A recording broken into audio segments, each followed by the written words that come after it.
ont déjà vu la conférence plusieurs fois et que je ne vais pas refaire la lecture de ce texte, d'autant plus que je lis assez mal. Je ne suis pas très bon lecteur et que je me souviens moi-même de nombreuses conférences auxquelles j'ai participé qui étaient d'un ennui profond.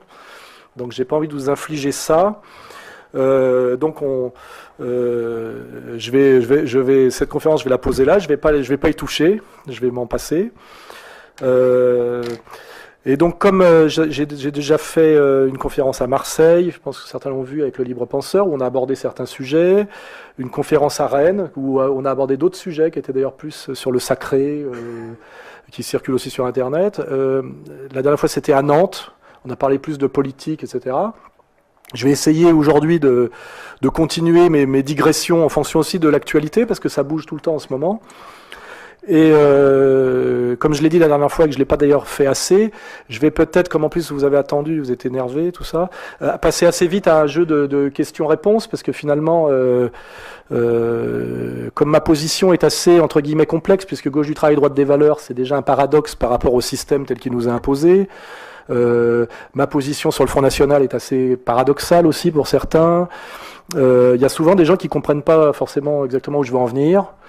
Alors il y a deux attitudes, il y a des gens qui se disent il a une pensée complexe, puis il y a des gens qui se disent il a un double langage. Il y a beaucoup de gens qui aiment bien penser que j'ai un double langage ou des stratégies cachées, perverses, etc. Bon, ça fait partie aussi de voilà, là, ça existe tout ça, quoi. Donc je pense que le mieux, assez rapidement, c'est que les gens qui ont des questions précises à poser, les posent et que j'essaie d'y répondre le mieux possible, puisque bon, bah, je suis là pour ça, quoi. Hein, voilà. Et sinon, comme il faut que je démarre un peu pour lancer la salle, je note en permanence des sujets qui m'intéressent.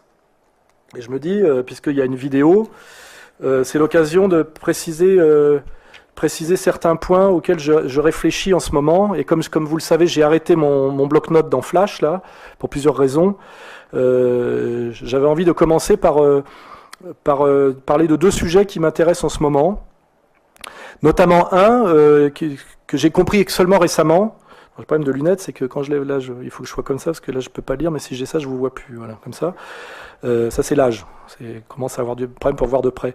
En réalité, j'ai souvent été confronté à des gens qui me disaient moi, je suis un anti-libéral, d'une certaine manière, donc je critiquais le libéralisme, et mon propos, c'était toujours de dire nous sommes dans une société entièrement libérale, c'est un problème, etc. Et j'étais face à des gens que je prenais pour des imbéciles, ils me disaient non, la société n'est absolument pas libérale, au contraire, le vrai problème, c'est qu'elle n'est pas libérale. Et à un moment donné, je prenais ces gens-là pour des idiots. Et puis, honnêtement, je me dis, finalement, ils doivent croire à ce qu'ils disent, donc il y a un sens à ce qu'ils disent. Et j'ai réfléchi. Et en fait, je viens de trouver la solution. Donc peut-être cette solution, vous l'avez trouvée vous-même avant moi, mais moi, je trouve des trucs un peu tous les jours, parfois avec du retard d'ailleurs. Et en fait, j'ai compris que moi, je parle du libéralisme philosophique, c'est-à-dire de l'approche du libéralisme par le philosophe. Et le philosophe, quand il parle de ce qu'on appelle l'extension de la logique libérale, c'est-à-dire qu'on est dans un monde matérialiste qui a tendance à tout transformer en marchandise. C'est-à-dire que dans la vision libérale, contrairement à la vision sacrée, tout est possiblement marchandise. Hein. Alors au début, c'est les marchandises, mais après, ça peut devenir le corps de la femme, dans une justification de la prostitution. Ça peut être aussi le corps de la mère, à travers l'idée qu'on peut acheter des enfants, les faire, etc. Et de ce point de vue-là, il est à mon avis certain que nous sommes dans un monde dominé par le libéralisme au sens philosophique, c'est-à-dire de l'extension de la logique libérale, c'est-à-dire que tout est marchandise. D'ailleurs, aujourd'hui, on parle de produits. Hein, quand vous allez visiter un appartement dans une agence immobilière, on dit, la personne qui vous répond, souvent une femme charmante, vous dit nous avons ça comme produit, vous voyez. Et puis après, c'est-à-dire que l'idée que tout est produit. Alors un livre aussi est un produit culturel, n'est-ce pas? C'est-à-dire que on vous dit aujourd'hui dans une émission de livres, Marc Lévy qui a vendu 300 000 bouquins, c'est-à-dire qu'on vous dit voilà, c'est un grand écrivain puisqu'il a beaucoup vendu. C'est-à-dire qu'on est sur une notion d'un livre qui est une marchandise et dont la réussite n'est plus la qualité intrinsèque qui serait jugée selon des critères esthétiques, de cohérence, etc., mais sur le fait que ça a beaucoup vendu. Vous voyez, c'était inconcevable du temps de Bernard Pivot dans les années 70. Hein. Il y avait des grands écrivains comme Julien Green qui vendaient jamais plus de 40 000 livres, mais qui étaient considérés comme des écrivains parce qu'ils avaient une œuvre, une vision du monde qui durait depuis 30-40 ans, qui paraissait assez pertinente, etc. Et jamais on leur aurait fait l'injure de dire qu'ils vendaient moins que je sais pas quoi, que la Speakerine qui avait édité ses mémoires chez Robert Laffont. Aujourd'hui, nous sommes systématiquement dans une présentation, notamment, j'en parle pas pour le monde de la musique. Le monde de la musique est entièrement basé là-dessus. Il a vendu 300 000 disques, disques d'or, voilà, etc. Et de ce point de vue-là, nous sommes dans un monde où la logique libérale, c'est-à-dire la logique marchande, a envahi par cercles de plus en plus larges, tout ce qui était de l'ordre d'abord ce qui était de l'ordre de la marchandise, évidemment, c'est-à-dire le commerce de biens alimentaires, d'objets, etc. Mais après, de domaines qui, dans le temps, étaient considérés comme hors marchandise, même d'ailleurs au départ, même dans la société libérale du 19e siècle. Il y avait des choses qui étaient considérées comme étant hors de la marchandise, et on était encore sur une société mixte en réalité, où il y avait encore du sacré, des choses auxquelles la marchandise n'avait pas le droit de toucher. Et ça, on voit que ça a été aboli de façon d'ailleurs accélérée depuis mai 68. Ce qui est intéressant, c'est que finalement, mai 68 a surtout été pérenne comme finalement par sa désacralisation. Hein. Et là, de ce point de vue-là, j'ai raison quand je dis ça, nous sommes dans un monde intégralement libéral. Voilà. Après, j'arrive à la deuxième partie de ma réflexion, c'est que quand je dis ça, je suis face à un type qui, lui, me dit « Non, non, la société n'est absolument pas libérale ». Et en fait, il dit quelque chose de très vrai, il dit « C'est une société ». Et là, en fait, lui, il parle du libéralisme économique, donc qui n'est pas le libéralisme philosophique. Et le libéralisme économique, c'est de dire, voilà, le marché doit être autorégulé, c'est-à-dire il est une instance politique régulatrice en soi. Et quand on laisse le marché fonctionner, ça produit de la richesse, de la paix, de la prospérité. Et lui, sa remarque, c'est de dire que finalement, le libéralisme n'existe jamais, parce qu'il est toujours sous domination militaire, impériale, etc. Et de ce point de vue-là, c'est vrai. Je ne sais pas si le libéralisme pourrait apporter la paix, etc. Mais il est certain qu'aujourd'hui, nous sommes dans un monde qui n'est absolument pas libéral au sens économique. Car aujourd'hui, nous sommes dans un monde où les gens qui imposent leur logique marchande ne le font pas au nom de critères libéraux, c'est-à-dire loi de l'offre et de la demande, ou comparé sur un marché libre et ouvert, mais entièrement au nom de privilèges oligarchiques, de mensonges, de manipulations, et notamment par la violence. Et je le dis aujourd'hui, la puissance aujourd'hui américaine n'est plus du tout une puissance libérale au sens qu'un pays qui domine par son économie, ce qui était le cas après-guerre, quand ce qu'on appelait la Pax Americana, c'est-à-dire que l'Amérique du plan Marshall, qui pouvait gérer le monde et imposer une certaine paix par un système de potlatch économique, puisque le plan Marshall était un don non remboursable pour que nous nous alignions sur les valeurs de l'Amérique par un don économique, parce qu'elles avaient peur qu'on s'intéresse au système alternatif qui était le communisme soviétique. Voilà. On était là dans un monde américain qui existait, un peu comme la Pax Americana, et d'ailleurs le monde musulman de la grande époque musulmane, par le commerce, mais le doux et sain commerce. Or, aujourd'hui, l'Amérique est essentiellement une puissance économique en déclin, qui lutte contre le libéralisme, par lequel elle serait vaincue par la Chine systématiquement, par la menace et l'injonction militaire. Vous voyez ? Et donc on est dans un monde de moins en moins libéral d'un point de vue économique et de plus en plus oligarchique, qui ressemble, comme je l'ai dit dans mon bouquin et ailleurs, à l'URSS à l'envers. C'est-à-dire qu'aujourd'hui, nous avons ce que Attali appelle d'ailleurs l'hyperclasse nomade mondiale, qui sont des privilégiés, qui imposent leurs lois et leurs décisions au détriment même de la prospérité économique. On voit aujourd'hui que le système du capitalisme financier américain est un système entièrement destructeur de richesse au sens libéral du terme. Il crée de la désindustrialisation, du chômage et de l'appauvrissement. Hein. Donc on est finalement un monde qui est libéral au sens philosophique, ce qui est assez négatif, c'est-à-dire un monde destructeur du sacré, mais qui quand ça pouvait être encore efficace et positif au nom du libéralisme économique qui a apporté les 30 glorieuses et une certaine prospérité matérielle, ne l'est en plus. C'est-à-dire que nous avons tous les désavantages du libéralisme. Nous avons le libéralisme philosophique qui entraîne finalement la prostitution enfantine et qui justifie la Thaïlande et qui fait qu'aujourd'hui une actrice de hard comme Clara Morgan est invitée à côté, c'est presque une vérité, dans une émission de prime time à côté du père Lamorandais. Hein, ce sont deux acteurs sociaux de la société civile. On a un ecclésiastique et une putain, et chacun fait son boulot. Et finalement, il y en aura même pour vous expliquer que ce que fait Clara Morgan est plus utile finalement pour l'équilibre.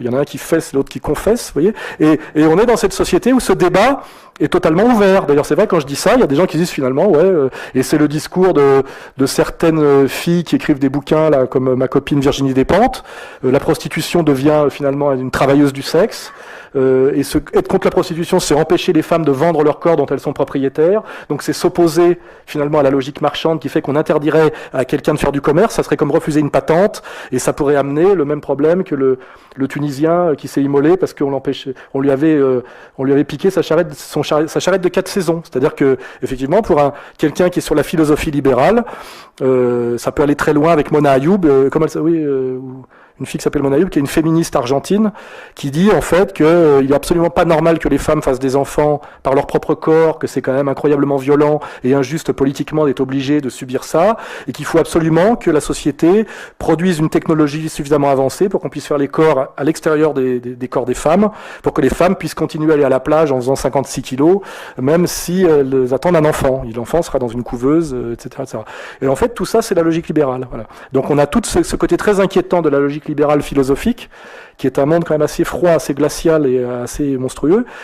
Et par contre, là où ça pourrait être intéressant, qui est effectivement le droit d'entreprendre, des choses dont on prend conscience que c'est quand même un plus quand on voit, par exemple, les blocages de la société cubaine, même si on peut l'expliquer en termes de politique extérieure, etc., ou ce qui a fait écrouler les pays de l'Est, le fait qu'on pouvait, l'État contrôler tout de A à Z, qu'on ne pouvait pas entreprendre, et que c'est quand même très intéressant dans une société humaine, si on a de la volonté et du désir de réussir, et des idées, de pouvoir monter une entreprise avec le droit de le faire, et que l'État vous contrôle relativement, vous en respectez des règles, mais vous ne vous empêche pas de le faire. Or, tout le socialisme historique qui a échoué était une lutte à mort contre l'esprit d'entreprise et le droit d'entreprendre. Alors qu'en fait, on peut penser que le système français, qui était un système mixte sous De Gaulle, une économie dirigée mais en même temps libérale, c'est-à-dire dirigée pour les secteurs clés qui sont l'énergie, les choses qui ont un sens stratégique à long terme, mais par contre une libre société pour la petite entreprise, était sans doute un modèle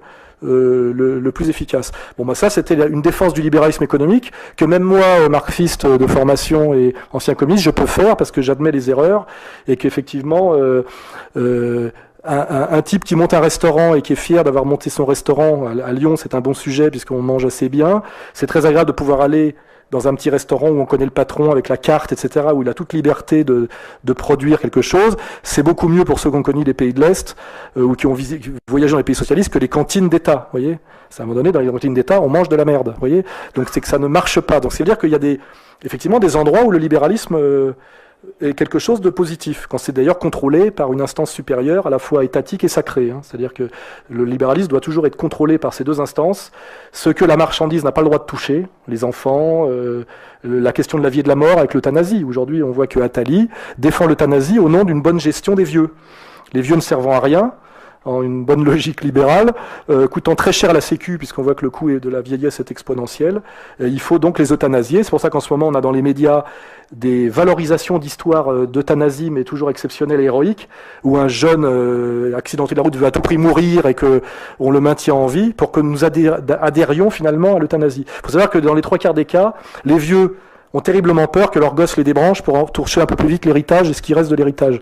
Donc en réalité, en situation moyenne, les vieux étant une population fragile, l'idée catholique traditionnelle qu'on doit protéger la vie à tout prix est une idée qui protège les faibles, en réalité. On nous vend aujourd'hui l'idée de l'euthanasie parce qu'on veut nous l'imposer pour des raisons, je dirais, doublement libérales de gestion. Voilà.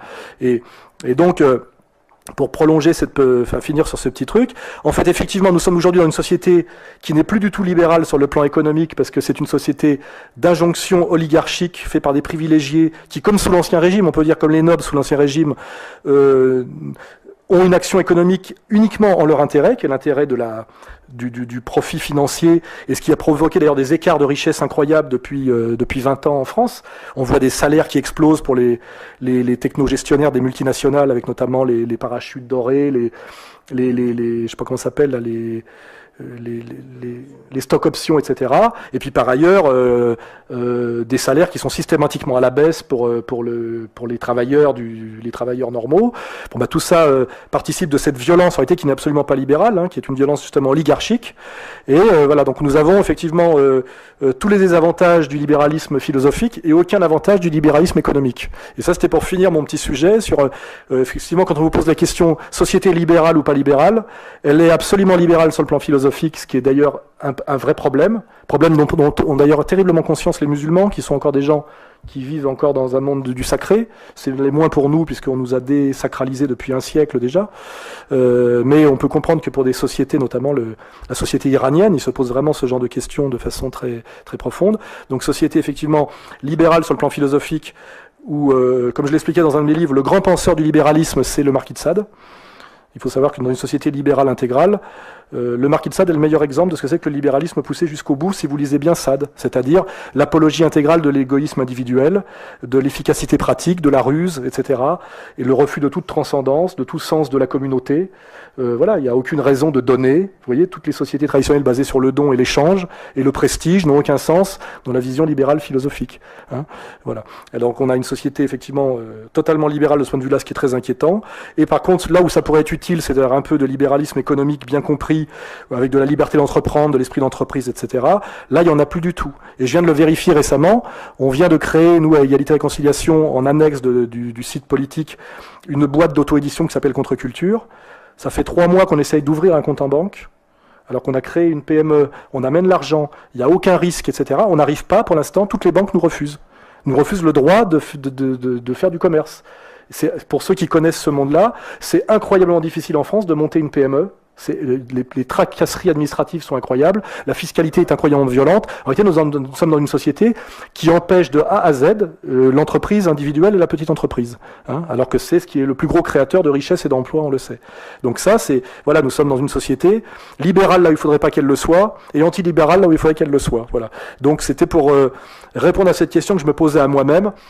Sur cette question de quand on parle de libéralisme, il y a deux compréhensions du terme, la conception philosophique et la conception économique, et c'est pour ça que c'est finalement dans le débat, les deux avaient raison, effectivement. Notre société n'est absolument plus libérale sur le plan économique. L'Amérique impose une dictature militaire au reste du monde. On pourrait même essayer de comprendre pourquoi en ce moment la Libye subit ce qu'elle subit en ce moment. Peut-être que Kadhafi voulait vendre son pétrole aux Chinois, et que les Américains ne voulant pas concurrence économique se passe à coup de violence militaire. Chaque fois que l'OPEP a eu l'idée de mettre à l'ordre du jour la possibilité d'acheter l'énergie dans une autre monnaie que le dollar, immédiatement il y a eu agression militaire américaine. Il faut savoir aujourd'hui effectivement que le dollar ne s'impose comme monnaie mondiale uniquement à cause du pétrodollar, et ce pétrodollar est imposé, qui est une fausse monnaie, tout le monde le sait aujourd'hui, surtout ceux qui lisent mon bouquin. Vous êtes obligé de vous en servir parce que sinon vous vous faites bombarder la gueule par l'armée américaine. On en est réellement là aujourd'hui, faut le savoir. Saddam Hussein a pu le vérifier. Ça peut expliquer ce qui se passe en ce moment en partie en Libye. Et je pense qu'il y a une autre explication pour la Libye d'ailleurs, puisque je suis sur ce sujet, parce qu'aujourd'hui j'en parlais avec des gens, c'est incroyablement compliqué de comprendre ce qui se passe en Libye en ce moment. Aujourd'hui on apprend que finalement les armées impériales, ce que j'appelle l'Empire, ont bombardé les rebelles. Alors on ne sait pas si c'est une erreur ou si c'est parce que finalement ils ne veulent pas non plus que les rebelles gagnent. Vous voyez et là, l'explication, il y en a plusieurs qui se croisent, et même moi, j'ai pas la réponse. Il y a eu une entreprise de déstabilisation de Kadhafi, qui a succédé au mouvement d'Égypte et de Tunisie, qui devait être sans doute plus spontané. Il y a, selon certains experts comme Lugan, une volonté de couper comment dirais-je, la Libye, qui est un faux pays, en deux, en séparant la Tripolitaine de la Cyrénaïque. Et comme par hasard, la partie que contrôle le moins bien, pour des raisons d'ailleurs ethniques, puisqu'il ne faut pas oublier que dans ces pays-là, la tradition et la fidélité ethnique est beaucoup plus forte que l'identité nationale ou les rapports de classe. C'est ce qu'il faut bien admettre, c'est le travail que fait Lugan d'ailleurs. Quand on fait une pure lecture de rapports de classe en Afrique ou de lecture étatique, on ne comprend jamais rien à ce qui se passe, puisque c'est des États qui ont été créés par la colonisation et qui ne correspondent pas à des cohésions ethniques, et que la famille élargie est encore le premier référent en Afrique et dans le monde arabe. La famille élargie, c'est l'ethnie, et que quand on n'analyse pas les questions selon ces critères-là, on ne comprend pas. Alors évidemment, le fait ethnique est une chose, la manipulation du fait ethnique par les puissances d'argent extérieures en est une autre. C'est-à-dire que quand on veut foutre un pays en l'air, comme on a fait notamment avec la Côte d'Ivoire, on sait que c'est des ethnies qui correspondent au nord et au sud, et on joue effectivement... Alors certains leaders politiques d'ailleurs de l'époque de la décolonisation avaient réussi à créer des consensus, comme d'ailleurs à un moment donné en Yougoslavie, Tito avait créé un consensus croato-serbo-slovène, vous voyez, mais c'est des consensus qu'il est très facile de faire péter, notamment en finançant des petits chefs de guerre et en leur proposant effectivement la clé du coffre. Et en ce moment on a effectivement une Côte d'Ivoire qui est en train d'exploser parce que finalement la Côte d'Ivoire n'a jamais existé et on est en train de retourner à la partition ethnique de ce qui était avant la colonisation et la décolonisation, parce que c'est un peu la même chose. Et après, il faut comprendre effectivement pourquoi on persécute à ce point-là Gbagbo et qu'on lui laisse pas la moitié du pays. Enfin, c'est compliqué. Et pour revenir à la Libye, c'est un peu pareil. On a effectivement un pays qui a vocation à au moins éclater en deux, tripolitaine et cyrénaïque, avec comme par hasard ce qui échapperait à Kadhafi, qui est la partie frontière avec l'Égypte. Hein. Et là, moi, la question que je me pose, c'est parce que c'est un peu ça le jeu politique, c'est que personne ne sait réellement. Pas plus Thierry Messant que moi ou Bernard Lugan, il n'y a que Dieu qui sait, mais on essaie de réfléchir avec les données qu'on a, et c'est un travail de croisement, d'expertise, etc. Et je me dis, ce qui est marrant, c'est que celui qui a voulu le plus qu'on bombarde Kadhafi, alors qu'il avait gagné, il aurait gagné la guerre en 3 jours, hein, si on n'était pas intervenu, c'était Bernard-Henri Lévy. Et moi, je sais que Bernard-Henri Lévy, le seul intérêt qu'il défend systématiquement bec et ongle, c'est les intérêts israéliens. Il se bat jamais pour autre chose. Je pense même qu'il est payé pour ça et depuis très longtemps. Hein, pour ça, il lisait le bouquin de Jacob Cohen qui s'appelle Le printemps des Sayanim, on le vend sur notre site, qui identifie clairement Bernard-Henri Lévy et d'autres comme Kouchner comme des agents israéliens. Hein, voilà. Et donc, je me dis, pourquoi on veut à tout prix botter les fesses de Kadhafi et surtout amener une présence militaire impériale en Libye et particulièrement à la zone frontière de l'Égypte, c'est parce que d'après mes autres informations qui viennent là de gens qui reviennent d'Égypte, parce que c'est compliqué de savoir ce qui s'y passe, il y aurait en ce moment une entente qui s'opérerait en Égypte entre l'armée égyptienne et les frères musulmans, qui serait la clé réellement d'une prise du pouvoir authentiquement égyptien, et là ça pose un problème terrible à Israël, parce que si les frères musulmans et l'armée s'entendent pour gérer le pays.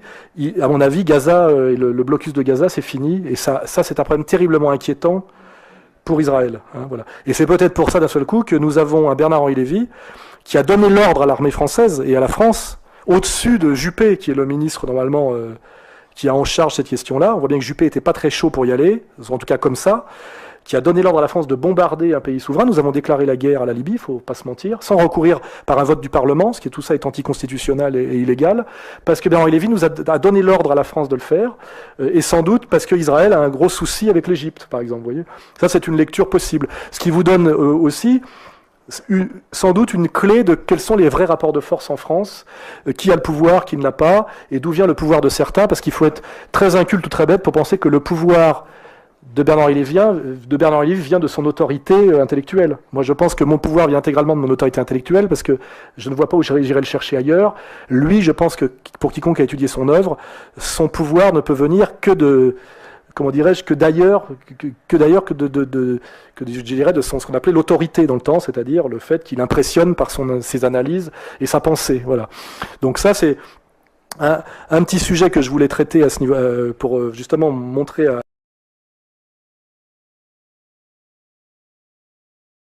dans le monde arabe en ce moment, c'est assez compliqué parce que ça bouge tous les jours. Il y a forcément des choses très spontanées liées à des colères légitimes, à des chefs d'État qui étaient complètement, comment dirais-je, traîtres à leur peuple, on va dire même en termes économiques, et souvent très soumis d'ailleurs aussi à l'Empire, c'est-à-dire Empire, Amérique et Israël. Hein. En général, on trouve toujours ces deux marqueurs forts. Il n'est pas certain que la révolte contre ces potentats qui ont été assez vite chassés du pouvoir. On a vu Ben Ali, il suffit que l'armée lui ait dit voilà, on te lâche, et il est parti. Moubarak, ça a été plus long à se décider, mais on n'a pas pu le maintenir non plus. Mais il est très possible que ces colères populaires soient, c'est la stratégie impériale traditionnelle, manipulée et récupérée pour que finalement de ces révoltes ressorte une soumission au nouvel ordre mondial encore plus grande. On voit bien que Ouattara est un cadre du FMI.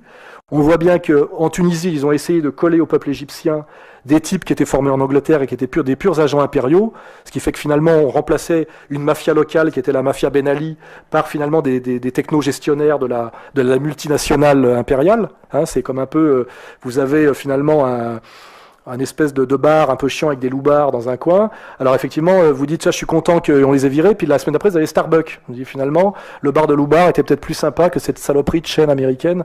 Voilà, donc vous vous dites, finalement, est-ce que j'y ai pas gagné tant que ça? Voilà. Et c'est un peu peut-être ce qui se passe en ce moment au Maghreb et dans le monde arabe, c'est qu'on est en train de déboulonner des chefs, on dirait dire des potentats à l'ancienne qui correspondent à l'ancien monde, pour ne mettre en fait que des gérants de chaînes, vous savez, comme pour les hôtels, etc. C'est-à-dire qu'à la fin, tous ces mecs-là seront des gérants de l'Empire mondial, qui ont fait leur classe aux États-Unis, Angleterre, FMI, etc.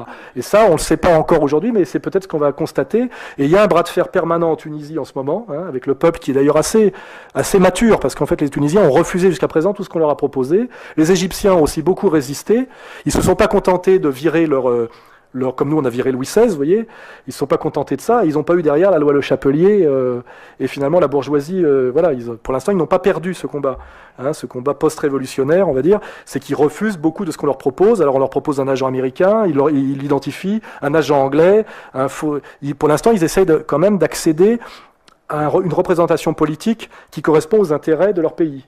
Mais ce combat se prolonge en Tunisie, encore en ce moment, et en Égypte aussi. Voilà. Et d'après les infos que j'ai, en Égypte, ça se passerait pas trop mal, c'est-à-dire que il y aurait des forces réellement égyptiennes qui tenteraient à passer des accords pour essayer d'échapper comment dirais-je, à ce qui était le cas sous Moubarak, c'est-à-dire l'Égypte entièrement sous contrôle impérial, avec ce déshonneur pour le peuple égyptien qui se sent très solidaire du malheur des Palestiniens et qui fait un boulot dégueulasse, qui est un boulot de gardien de camp, il faut le dire, si on veut faire des parallèles, c'est-à-dire de participer à la souffrance de Gaza, parce que effectivement, il bloque Gaza pour Israël, quoi, je veux dire.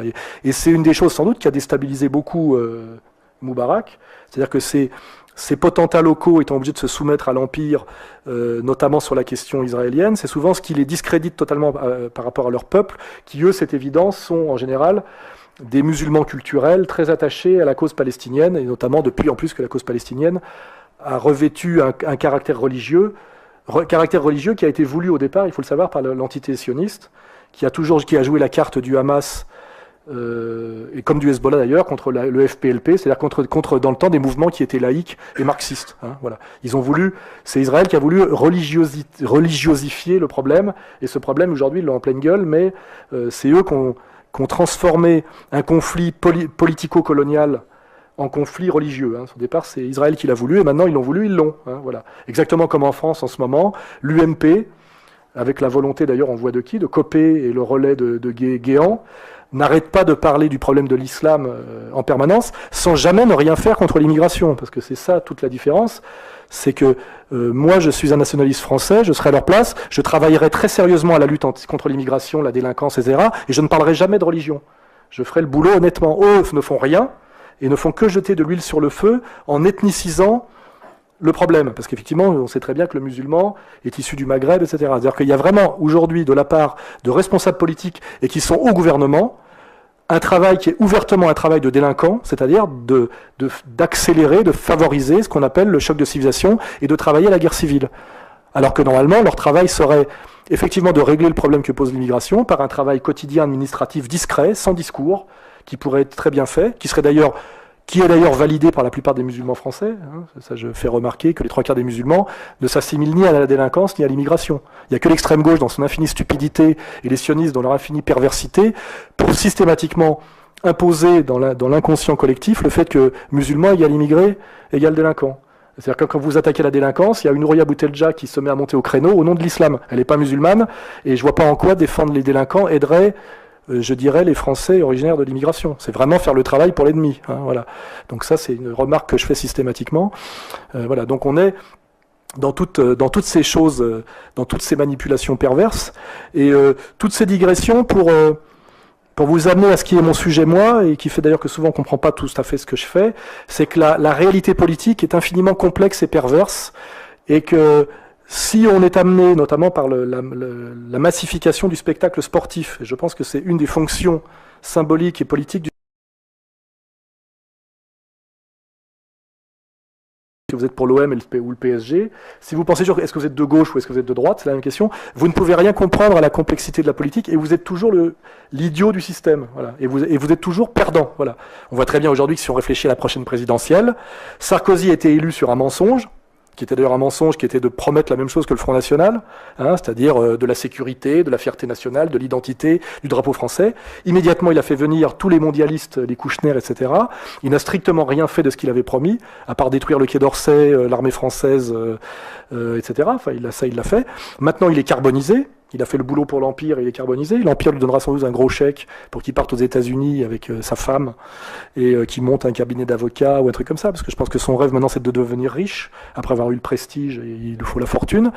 Mais derrière, qu'est-ce qu'on nous propose? L'alternance, revoter à gauche, vous voyez, avec Strauss-Kahn, qui est la continuation du processus de soumission français à l'Empire, c'est-à-dire c'est encore aggravé.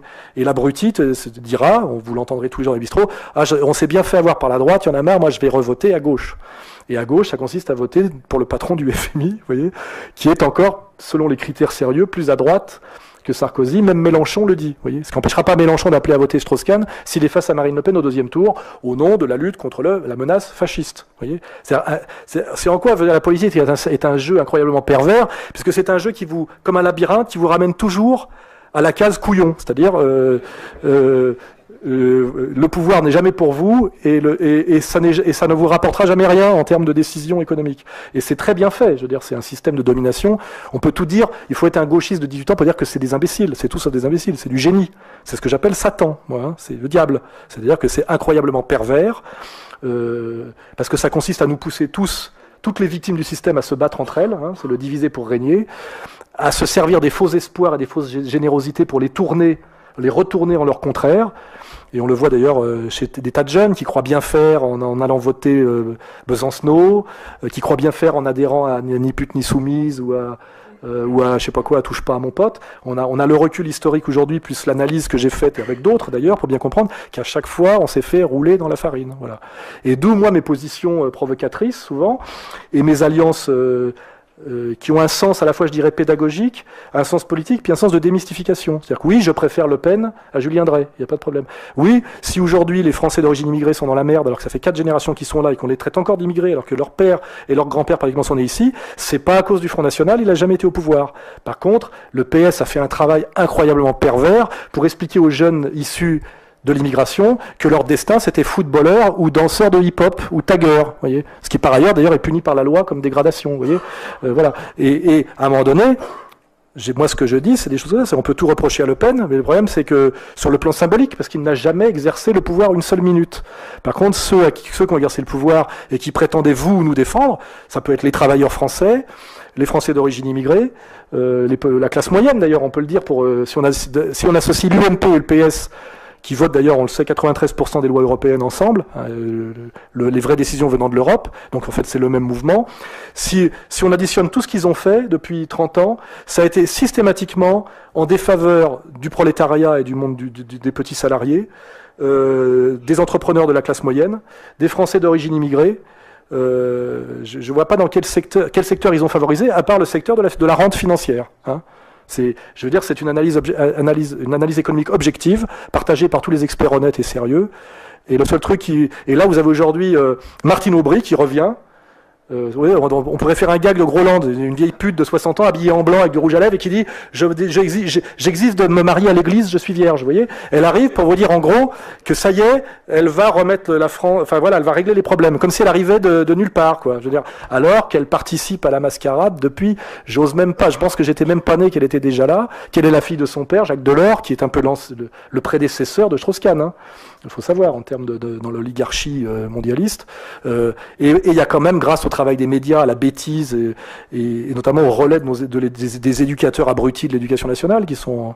Pour ça, quand on supprime des postes dans l'éducation, je me demande si c'est un mal ou un bien, parce que quand je vois le niveau de conscience politique des éducateurs officiels, déjà ils savent déjà plus écrire le français, ils sont totalement incultes, mais en plus ils distillent de l'idéologie de soumission à toute cette idéologie dominante qu'on peut appeler métisseuse, mondialiste, etc. Je me dis finalement l'écroulement de l'éducation nationale est peut-être une chance. peut-être finalement. Voilà. Ces jeunes qui ne vont pas à l'école, je pense d'ailleurs qu'ils ont un très bon instinct, ils y vont pas parce qu'ils n'ont aucun respect pour leurs profs et qu'ils savent d'instinct que leurs profs n'ont rien à leur apprendre. Et je pense que souvent, ils ont assez raison. Moi, je n'ai jamais eu aucun problème avec mes jeunes, j'ai été éducateur, notamment sportif, avec les jeunes issus des quartiers, jamais aucun problème. Parce qu'ils disaient, lui, il a quelque chose à nous apprendre. Quand je vois ce que c'est que le niveau des instituts aujourd'hui, et j'en ai accompagné certains même dans leurs études, je me dis finalement, il y a un très bon instinct des jeunes des quartiers de leur mettre...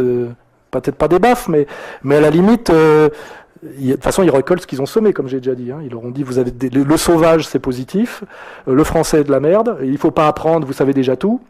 C'est à vous de me dire ce que vous voulez apprendre, c'est balèze. Dans le pédagogisme poussé jusqu'au bout, c'est le jeune qui décide de ce qu'il veut apprendre, vous voyez. C'est en gros, c'est bien, quoi. Et je me dis finalement, cette catastrophe à laquelle on assiste en ce moment est d'abord totalement, elle a du sens. Et finalement, ce rejet de l'éducation nationale par la jeunesse, sauf par la jeunesse, même peut-être pas par la jeunesse bobo, mais qui à mon avis est encore beaucoup plus conne que la jeunesse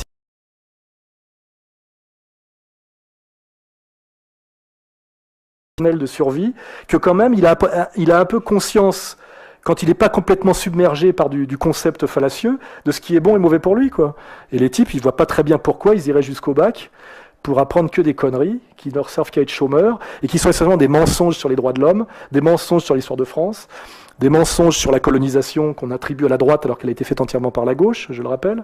Hein, il suffit de lire Jules Ferry face à Clémenceau, comme je l'ai mis dans mon bouquin, où en réalité, comme moi je m'intéresse à tout ça, n'est qu'une succession de mensonges de A à Z, et qui fait d'eux finalement des abrutis qui ont les moyens de se défendre par rapport au système. En fait, il y a un vrai travail de soumission. Hein, voilà, c'est-à-dire ça en fait des soumis effectivement au système. Voilà. Et donc toutes ces provocations avec lesquelles je joue m'amusent déjà, me fait plaisir, mais ont à mon avis un sens politique. Hein, voilà. Et c'est pour ça que je suis souvent à front renversé. Je dis bon, il y a de moins en moins de profs, tant mieux, ça fera de moins en moins d'abrutisseurs de la jeunesse. Finalement, Le Pen est le plus sympa des hommes politiques. Bon, je l'ai rencontré, je le connais bien, je connais tous les autres, c'est vrai en plus. C'est vrai pratiquement, c'est le plus sympa de tous. Les autres, passer un dîner avec Le Pen et passer un dîner avec Besancenot, je peux vous garantir que vous vous marrerez beaucoup plus avec Le Pen, il est plus sympa, il connaît tout le répertoire de la chanson française, Damia, Fréhel et Edith Piaf, et alors que l'autre, il essaie de chanter faux les vieux tubes ringards de Joe Star, quoi. Je veux dire, ce qui croit en plus que Joe Star est encore quelqu'un qui représente... il s'est plaint d'avoir pas les musulmans. Il dit, je comprends pas que j'ai pas eu les musulmans en banlieue. J'avais pourtant une photo avec Joe Star. Pour vous dire, comme il connaît bien la sociologie, il a pensé que Joe Star, ça lui amenait les musulmans. Voilà. Enfin voilà, donc tout ça est assez drôle finalement. Si on n'est pas chômeur et qu'on vit pas dans les quartiers difficiles, on peut trouver ça drôle. C'est vrai que pour ceux qui vivent dans les zones de non-droit et dans la précarité sociale, je reconnais que c'est pas drôle du tout. Et à ces gens-là, je leur dis d'ailleurs que ils ont totalement raison de vouloir faire la révolution, et que je pense que si on peut la faire, on la fera, et qu'on a inventé un instrument assez moderne à une époque qui s'appelle la guillotine, et je pense même qu'on pourra accessoirement la ressortir pour un certain nombre de gens qui, si un jour la France reprend le pouvoir sur elle-même, comme à un moment donné la France a été dominée par l'Angleterre sous Jeanne d'Arc qui a un peu repris le pouvoir d'elle-même, sont des gens qu'on pourrait légitimement faire rechercher par contumace, condamner au moins, je veux dire, à l'indignité nationale et à la prison à vie, comme on l'a fait en envoyant à l'île du Diable un certain maréchal Pétain. Je pense que, je le dis honnêtement, je ne sais pas si c'est filmé, mais ça mérite, à mon avis, largement d'être jugé pour haute trahison, si jamais nous reprenons un jour le pouvoir sur notre pays. Non. Objectivement, tout ce qu'il a fait depuis 5 ans est de la haute trahison par rapport aux intérêts de la France et du peuple français. Il n'y a aucun doute là-dessus. Voilà. Et je ne pense pas que Strauss-Kahn est là pour réparer le truc. Voilà. Donc nous sommes, comme ça justifie aussi mon bouquin, dans une période très étrange et très intéressante, parce que moi j'ai vécu les années 90-2000, là c'était vraiment très déprimant. Fukuyama nous parlait de la fin de l'histoire, en gros tout était verrouillé, l'URSS était tombé, le paradis reaganien régnait sur le monde, on avait l'impression que c'était voilà, le monde de George Orwell. Alors aujourd'hui, nous sommes quand même dans une période d'accélération et où les choses se voient, c'est-à-dire qu'on commence à identifier certaines choses. Dieudonné a fait aussi pas mal le boulot. On commence à pouvoir libérer un peu ce que j'appelle la parole gauloise, et pas seulement avec Éric Zemmour, on peut le faire aussi avec Alain Soral et Dieudonné. On parle pas tout à fait des mêmes sujets d'ailleurs, mais tant mieux. Je veux dire que on est dans une période où la domination est très puissante, mais en même temps où elle est très identifiée comme domination illégitime. C'est pour ça que je trouve que ça ressemble à la fin de l'URSS. Le pouvoir soviétique n'a sous Brejnev, alors qu'il était totalement vermoulu de l'intérieur. Hein, on est dans un monde aujourd'hui, je crois, pour les gens qui ont un peu de lucidité, où il y a la Pravda, c'est-à-dire France 2, TF1, Le Monde, Libération... voilà, c'est la Pravda, on sait que c'est que du bidon avec les intellectuels clés, Bernard-Henri Lévy, machin, les émissions de Franz-Olivier Gisbert et Guillaume Durand, ça s'appelle pas quoi, les Français parlent aux Français, enfin je sais pas, des trucs gaguesques comme ça, où tout le monde sait que voilà, c'est un défilé de francs-maçons, d'agents impériaux qui sont là pour raconter à peu près n'importe quoi. Et par contre, les gens sont sur Internet, cherchent des trucs, discutent entre eux, et notamment une des choses que je disais tout à l'heure à la personne avant vous, c'est je viens de vendre 20 000 bouquins en un mois, 4 fois plus que Bernard-Henri Lévy pour son dernier bouquin, avec un boycott intégral des médias dominants. Hein, pour un livre qui est au cœur de l'actualité et qui devrait faire débat. Et ça, c'est très agréable. C'est très très agréable de savoir que Bernard-Henri Lévy vend 4 fois moins de livres que moi, alors qu'il a toutes les émissions, et que moi, j'en vends 20 000, ça veut dire que je rentre dans les livres des meilleures ventes de l'Express, du Nouvel Obs, en ayant 0 média officiel. Tout ça par Internet, etc. Ce qui veut bien dire que la situation actuelle ressemble un peu à l'époque de l'URSS. C'est pour ça que moi, je dis que je suis un intellectuel français dissident. Il y a aujourd'hui une vraie dissidence intelligente, grâce, c'est vrai, à Internet. J'espère qu'on gardera cet outil le plus longtemps possible, qui passera pas totalement sous contrôle. C'est pas évident parce que c'est un système mondial. Et donc, comme la police est encore nationale, c'est un peu difficile de le bloquer. Mais aujourd'hui, on a une vraie dissidence intelligente, transcourant comme vous l'êtes aujourd'hui, des gens issus de l'extrême droite intelligente, de l'extrême gauche intelligente, français de souche, français d'origine immigrée, c'est-à-dire que les catégories qui nous étaient imposées ne fonctionnent plus, qui sont des catégories de la domination. T'es de gauche, t'es de droite, t'es un beurre.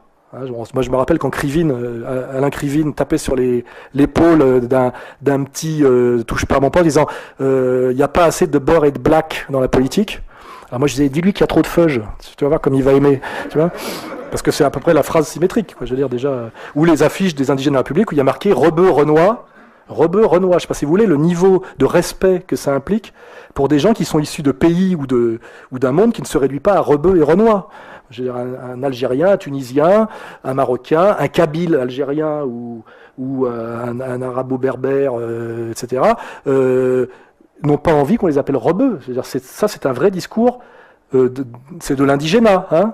Après, c'est l'autre, tu peux dire Toubab aussi. Enfin voilà, c'est avec la petite tape comme ça. Julien Drey, viens ici, vas-y, prends ton ballon de foot, va faire. Le mec, je veux faire des études supérieures. Non, fais plutôt du hip-hop, tu bouges bien. Voilà, ce truc-là. Aujourd'hui, ne fonctionne pratiquement plus. Enfin, je veux dire, moi, je sais que j'ai su aller parler dans des banlieues réputées difficiles comme à Vaux-en-Velin, à Mantes-la-Jolie et des endroits comme ça. Les types de SOS Racisme et de Ni Plus Ni Soumis ne pouvaient pas y mettre les pieds. On les a. Dominique Sopo, quand il fait une réunion publique, rassemble autant de gens que moi. Et je pense pas qu'il puisse. Enfin, je veux dire que les gens issus des quartiers ont envie de l'écouter. Hein, et ça, il y a que les gens qui regardent la télé qui croient que ces gens-là sont des mandataires réels. En réalité, tout ça, c'est l'URSS, quoi. Hein, c'est le président de la Société des gens de lettres soviétique, et puis tous les autres sont dans la dissidence. Il n'y a pas de goulag en France, heureusement. Enfin, de ce point de vue-là, c'est pas un pays monstrueux. Moi, je suis persécuté un petit peu, hein, quand même. Hein, mais c'est des persécutions démocratiques. Contrôle fiscal, redressement fiscal, petit passage à tabac de temps en temps par des milices communautaires autorisées, bizarrement. Voilà, enfin des petits trucs, mais je reconnais que c'est pas monstrueux. Vous voyez, ce soir, on nous a pas annulé la salle, il y a pas de. On savait pas que c'était moi, hein, d'ailleurs, on a oublié de préciser que c'était moi qui venais, parce que sinon à chaque fois 1 heure avant, la mairie nous la supprime, hein, et on se retrouve tous sur le trottoir. Enfin, voilà. Donc, on est dans ce monde très complexe. Des catégories qui nous sont imposées, mais auxquelles de moins en moins de gens croient. Et avec cette possibilité qui m'intéresse moi, parce que ça correspond à ce qui a marqué sur ma boutique, égalité et réconciliation, pour une réconciliation nationale, gauche du travail, droite des valeurs, à des gens issus de communautés, de milieux divers, socialement, religieusement, etc., qui comprennent très bien ce que je veux dire, et qui ont tous le sentiment d'être des Français, et qui d'ailleurs, quand on leur pose des questions, aiment bien la France et sont contents d'être là. Hein. Ils ne vous racontent pas que c'est génial le bled, ils ont juste oublié d'avoir envie d'y retourner. Parce que moi, ce qui m'étonne, c'est que les gens qui adorent l'Algérie, qui adorent le Maroc, qui adorent la Tunisie, pourquoi ils veulent à tout prix rester ici alors que c'est tellement terrible? Et puis d'autres qui adorent le salafisme wahhabite le plus extrême, pourquoi ils vont pas en Tchétchénie, en Arabie Saoudite, qui sont des paradis comme chacun sait, où à mon avis il leur faudrait 15 jours à tous, on le sait d'ailleurs, qu'il leur faut 15 jours pour découvrir à quel point ils sont français, et à quel point la France c'est pas si mal, vous voyez. Moi je saurais, si je prends le pouvoir demain, au lieu de rétablir la double peine, j'imposerais pour tous les branleurs là, 15 jours dans une cité mais de la banlieue d'Alger, avec passage effectivement, vol à la tire, passage au commissariat, et ils verront la différence de traitement, voilà. Et puis pour les salafistes, effectivement, un petit stage en Arabie Saoudite, parce qu'en tant que franco-maghrébins en Arabie Saoudite, ils vont voir comment ils vont être appréciés et traités pour autre chose que de la merde. Et à mon avis, au bout de 15 jours, les mecs reviennent et disent putain, finalement, c'est pas si mal la France. Et là, on peut peut-être tous se mettre au boulot, quoi. Voilà. Mais voilà, c'est mon propos, il est celui-là. Nous sommes dans un pays très riche, très développé, avec une tradition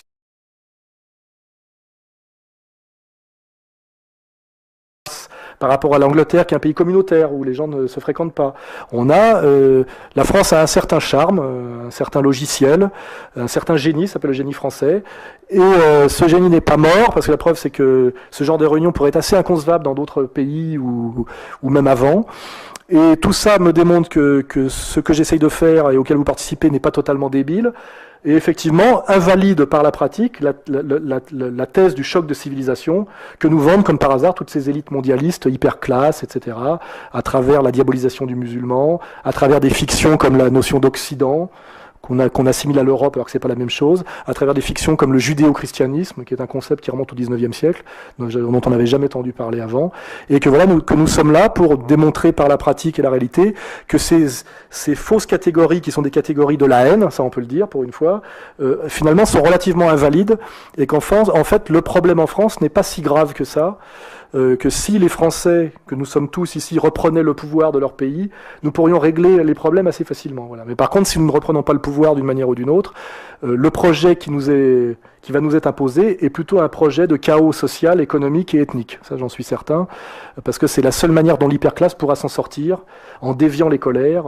Et c'est déjà ce que fait l'UMP, qui ne peut pas toucher à l'économique, puisqu'ils sont entièrement des agents impériaux, et qui, pour cacher qu'ils ne peuvent pas régler les problèmes économiques, sont en train d'ethniciser la crise en systématiquement parlant d'islam, alors que dans les sondages, les Français ont bien identifié que la première question qui se posait à eux, c'était l'économie, le pouvoir d'achat et l'emploi, après la délinquance, et la question religieuse encore bien après. Voilà. Donc, voilà, j'ai fini sur ce petit présentation globale de ma vision des choses, et maintenant, je vous propose de me poser des questions, et j'essaierai d'y répondre du mieux possible. Merci.